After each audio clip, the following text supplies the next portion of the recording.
A lot of games out there have really good stories that keep you involved and maybe even excuse some bad gameplay. People talk about those games a lot, but what about when it's the other way around? The mechanics, the level design, all that stuff is top-notch, but the narrative is a steaming pile of, well, it's the intro, and I don't want to get demonetized for cursing the first few seconds, so hi folks, it's Falcon, and today on gameranx, 10 games with good gameplay, but a bad story. Starting off with number 10, it's Stellar Blade. Now, the thing with Stellar Blade, I know people are gonna be like, no, and I'm not saying the story is necessarily bad, but yes, I love this game. Yes, I think the mechanics are great. Yes, I think the graphics are great. And I mean that more than one way. I'm not crapping on this game. But the delivery of this story is not quite up to snuff. Now, it's a throwback kind of game in a lot of ways, from progression to plot. But they went a little bit too far back when it came to translation and voice acting. You need a wide field of view, the ability to make smart decisions fast, and the stabilizer, scanner, and link sensors do all the work for you. How did you?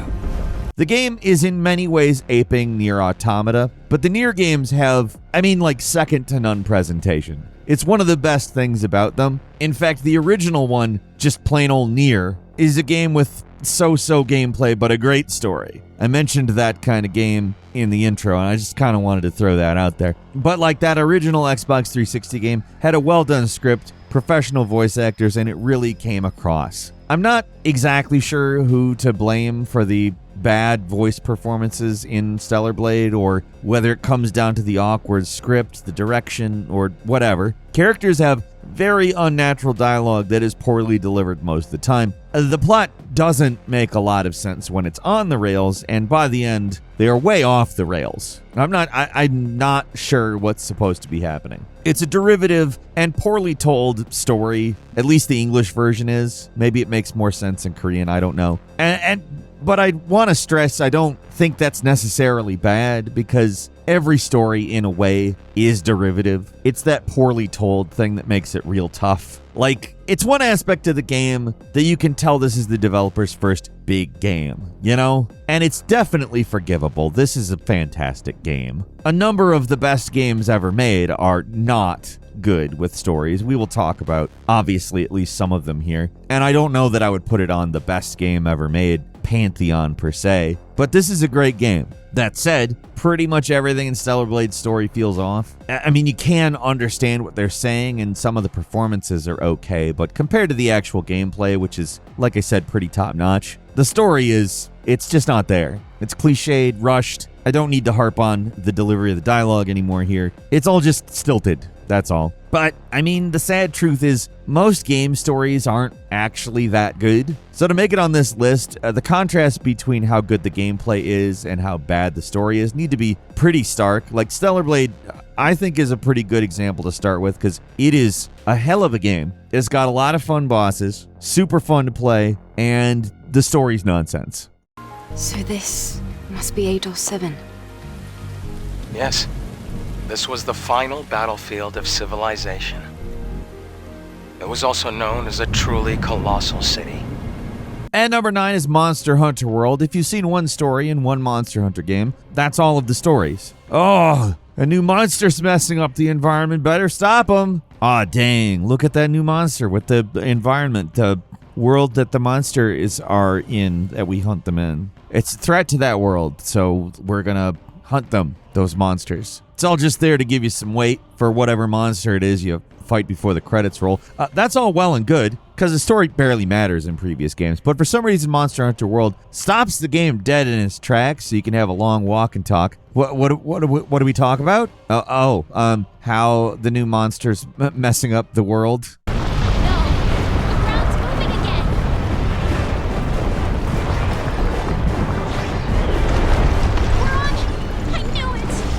And we've got to hunt the monster to save the world. Oh, wait, looks like we're gonna have to stop and figure out how to stop him. In dialogue. Should we build a trap? Better follow these footsteps to investigate the clues, discover a secret of why the monster's messing up the environment. You know, nobody cares. Just give me the big monsters to hunt, and we're good. I get that giving us some characterization, it's good. It's not something that I dislike. But honestly, Monster Hunter games have excuse plots. And that's at the best of times. I don't know why Monster Hunter World had to give us all that setup, because the actual story is as paper thin as any other Monster Hunter game. It just goes on 3 times as long. All we want to do is watch cats cook food, smack big lizards with multicolored sticks, look at the cool red spider thing in the new trailer, and we do it because it's fun and the gameplay loop is super satisfying. I like getting materials from monsters to make new weapons and armor, to fight tougher monsters, to get better weapons and armor. It's great. The stories just tend to give a little color to the setting, but Monster Hunter World goes overboard with the story setup to the point of tedium. It's a good game. I want to fight the big dragon already. You don't need to sell me on it.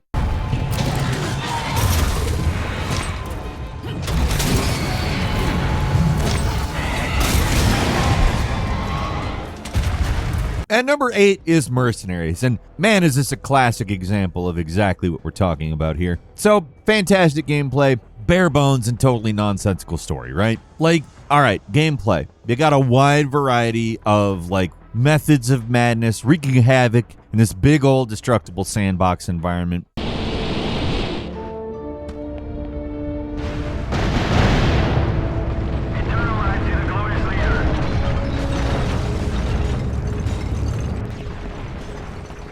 You obviously got plenty of weapons, but you also have explosives, vehicles, and combining all of these things to just unleash on this world is fun as hell. Like, the sheer range of destruction in this game, it's wild. However, the story is just a essentially capture or kill list setup. Very sparse. There's not really any depth or memorable characters. The plot boils down to a series of excuses for chaotic missions with no, emotional stakes. NPCs are all cardboard cutouts with forgettable is probably a nice way of putting it, but the dialogue is very, very forgettable. And the story barely evolves from start to finish. It's just go here, blow this up. Which, in terms of gameplay, that's the description of a good game. You have clear objectives, and how you do it is up to you, but it has to be leveled by the time you're done. It's exhilarating gameplay, but if you describe a story with go here, blow this up, that's pretty lackluster. The investment isn't there, and it's really hard to trick yourself into it. That being said, if you're not playing it for the story, then it's a fantastic game. Mercenary shines when it lets players just dive into the chaos, you know? At number 7 is Neon White. The two sides of Neon White could not be further apart. One half of the game is a speedrunner's paradise, a brilliantly designed and unique FPS where speed and precision are the name of the game.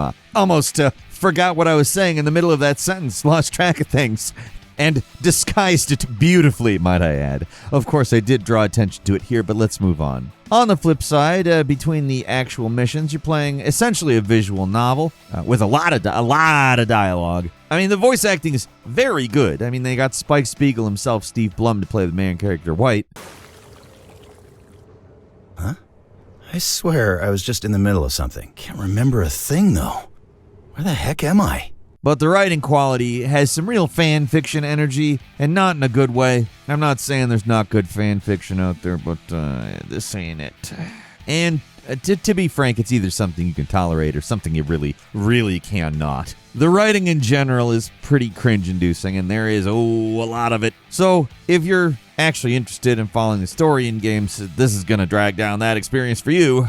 And if you want to see all the possible levels, then you have to increase your relationship values with the various characters, which means you can't skip everything. And you can skip almost all of the dialogue, but not all of it. Personally, I don't hate the story or anything. I've got a pretty high tolerance for internet speak in games. But if you can't take this sort of hyperactive, overly cutesy dialogue from a bunch of too cool for school characters, Neon White's torture. I kind of had to just shut it off. Like I said, I have a high tolerance for it because I'm pretty good at tuning out. But if I didn't, I would hate it. The game is fantastic, honestly, but the writing is, let's say, divisive, to put it lightly.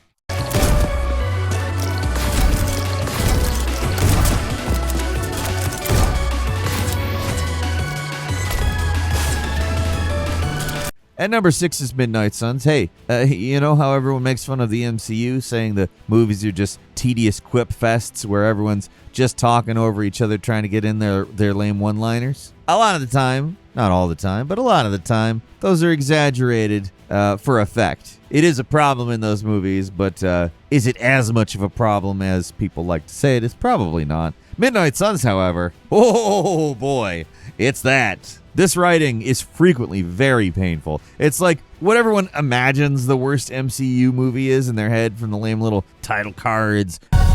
Mother. So, that's a good thing, right?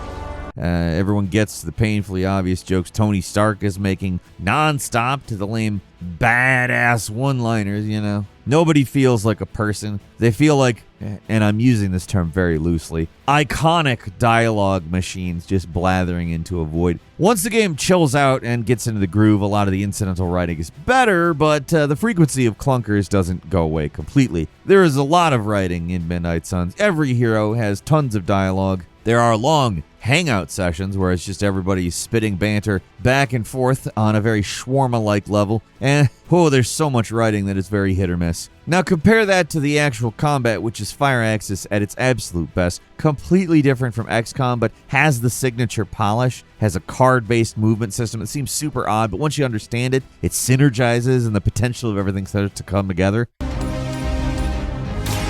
Watch closely.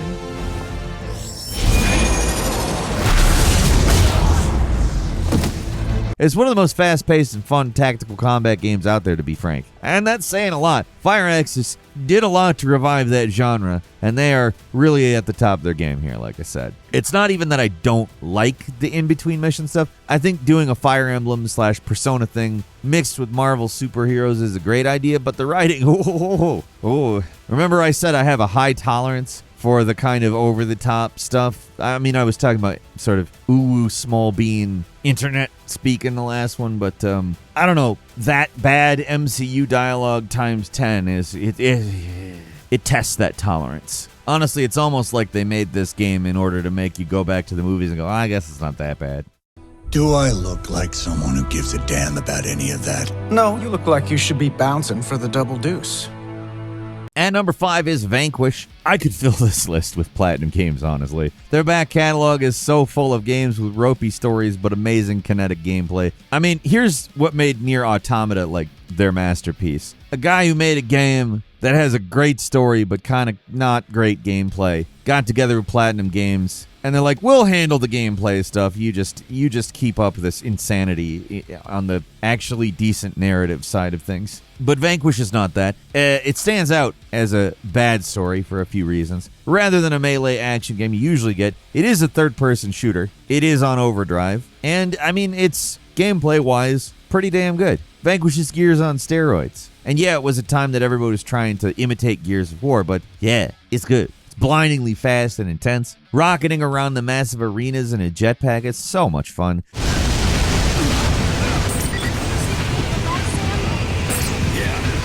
If you go there, you should be able to flank the enemy from behind.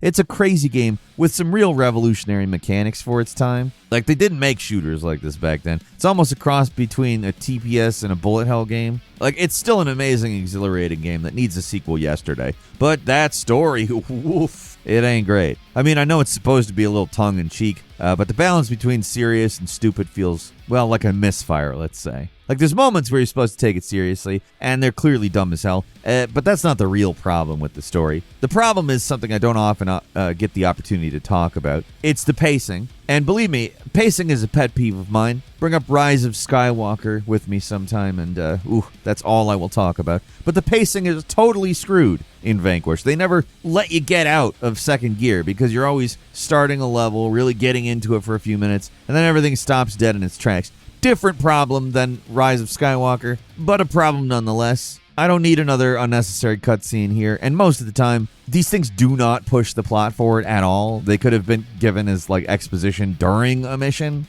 but the amount of stopping and starting you're doing in Vanquish really brings the whole thing down. You never feel like you're really getting into it, because the game never gives you a moment to breathe and just play through a level. They're always interrupting it. The pacing is stop and start, and it is relentless. I mean, that's a staple of Platinum games, to be fair, but it's not usually disruptive in this way, or especially on this level. I think the problem, though, is that the gameplay parts are so fast, and you're forced to sit there and not touch the controller and listen to people, talk like that. It just stands out and feels so bad. The fact Vanquish is still such a good game just comes down to Platinum's ability to make an action game. They just know how to make a character satisfying to play as, but actually designing levels with a proper ebb and flow is a problem they struggle with for years. Not one that I would say grinds their games to a halt in the way this one does, but it's a problem. They've struggled with it for years. It's gotten better, to be fair. Say what you will about the third Bayonetta game, but the levels are nice and long and give you a lot of uninterrupted time to just play around with the mechanics. And really, that's arguably the best part of Bayonetta,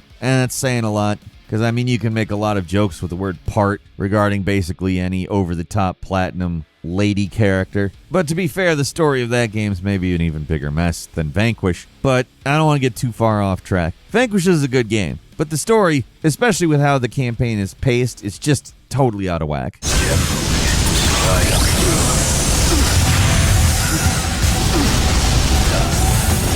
At number 4 is Metroid Other M, a controversial pick, possibly. Not from anyone thinking the story is actually good, because no way. But I am saying the gameplay is good here, and that is, it's not what everybody is also saying out there on the internet. Never really has been. Listen, I'm not saying it's the greatest gameplay you've ever played, but compare the qualities of the story to it. The story, it's so god awful. Well, the gameplay was designed by Team Ninja and feels like it. They know how to make a good action game, and while Metroid Other M is a strange game without controls and plays, I think it had a lot of good ideas that would actually be welcome in a Metro game that, well, doesn't wrap interesting ideas in a dog shit story. I don't know what's left to say about it. They tried to take the series in a Metal Gear Solid direction with tons of cutscenes, interpersonal drama, and political machinations. At least, sort of. Samus, looks like I'm gonna need to ask for your cooperation on this mission. But I'm also gonna have to ask that you follow my commands. You don't move unless I say so, and you don't fire until I say so.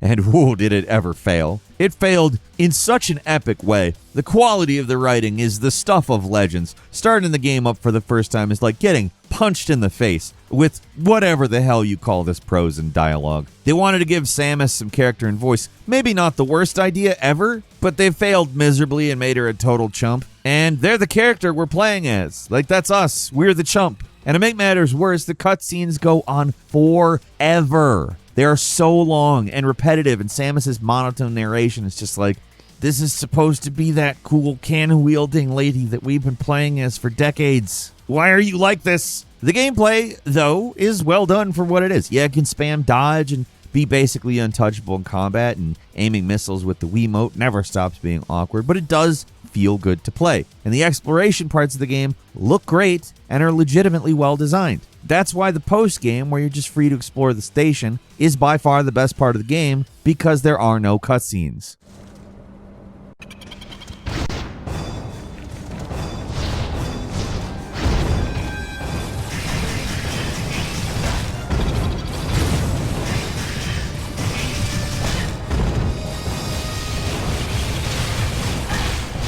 At number 3 is Freedom Planet. Like, play enough indie games and you really start to dread the cutscenes. These are people who grew up on anime and movies, and this game is probably the first they've gotten the chance to really express themselves, to tell a story that they've got in their head that's been bottled up for years, and inevitably what happens is that they go way overboard. Freedom Planet is 100% one of those games. It's meant to be an homage, otherwise known in the game industry as a wholesale ripoff of Sonic the Hedgehog. And you know how much story the original game, Sonic, had? Like 10 seconds, maybe 30 seconds if you're really stretching it. In Freedom Planet, there's as much story as there is game. In fact, it might be longer. There's cutscenes that can go on for, I'm not joking, 10 minutes uninterrupted. Just non-stop dialogue between all of these OP Sonic friends. These things take forever to get to the point, and they go on for way too long. Or isn't. Well then, if death is what you seek, then I will gladly provide it!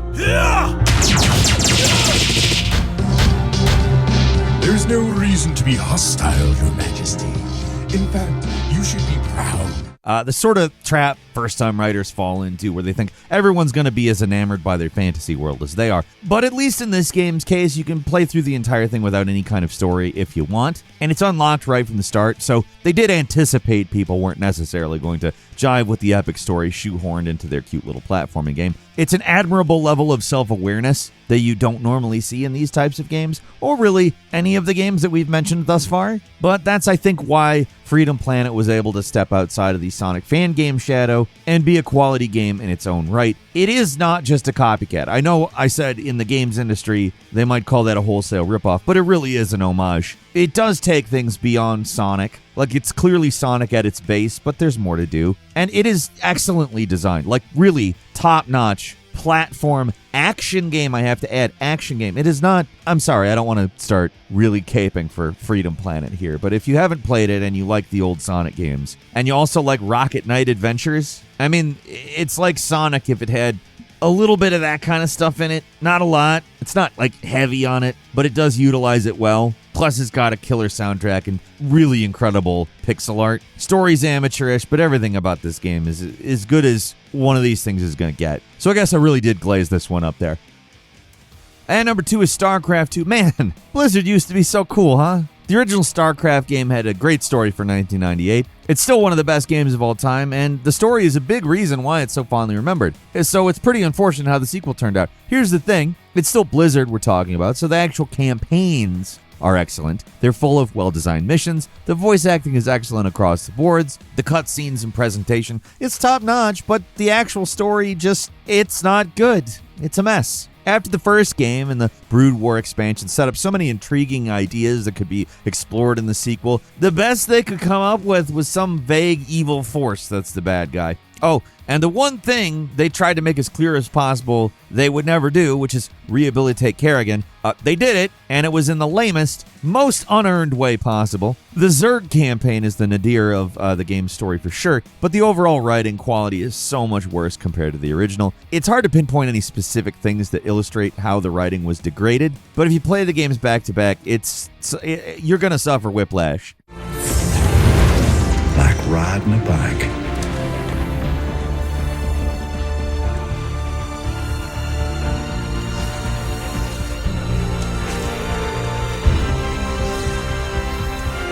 Yep, like riding a bike. The original StarCraft was amusingly subversive and had subtlety to the character writing, but fast forward to StarCraft 2 and it's all sub-MCU level crap. The mission design is better than ever though. In fact, the entire game in total is one of the best RTS games of all time. It's huge, full of unique and fun missions, and it's all really, really, really, really, really well made. But the story is just like a diaper. A full, real nasty diaper. And finally, at number 1, it's Metal Gear Solid 5. Normally, the Metal Gear Solid games are actually known more for their stories and their gameplay, which isn't exactly fair because all these games have been revolutionary in their own right, but MGS5 flips it. The story's barely there, it's not even really finished, while the gameplay is some of the best stealth that has ever been made. We still don't really have a game that's matched it when it comes to the creativity of your tools and the ease of controls. Hitman is as close, I think, as it gets, but MGS5 is, wow. It is a world apart when it comes to gameplay. So it's really unfortunate how bad the story is. Like, there's the bones of a good story here. A lot of interesting ideas that could only come from the mad mind of Hideo Kojima. Like the whole vocal cord parasite thing, that's nuts. But the whole thesis about how language in the modern world is a form of control, that's interesting, actually. Skullface could have been one of the all-time greats as far as villains go, and being able to play as Big Boss as a full-on bad guy could have been really interesting, but it ends up barely being a story.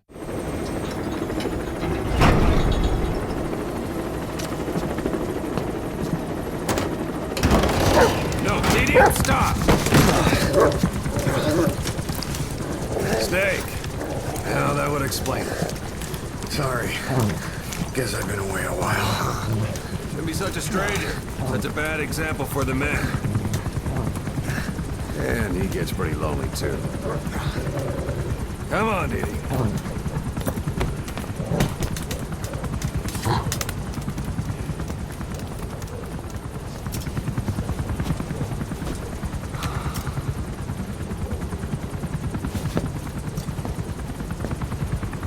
In MGS4, there were too many cutscenes. In MGS5, there weren't enough. Well, what's there is good. I'm not going to say it's not. It feels like you're getting about 40% of the story. A lot of important plot beats get explained away off screen or never get resolved. And the ending of the game is just replaying the whole 1 hour highly scripted opening segment with like 1 minute of new footage before the credits roll. Stuff like that opening makes you think that it's going to have a ton of story, but when you get to the main base, everything just stops. There's hardly any cutscenes. Snake barely even talks. It's honestly bizarre. The missions are fantastic and the stealth is unparalleled, but without an engaging story to hang it all on, this is the Metal Gear game that I am actually least likely to go back to, which sucks because it's probably the most fun one to actually play, and by a wide margin.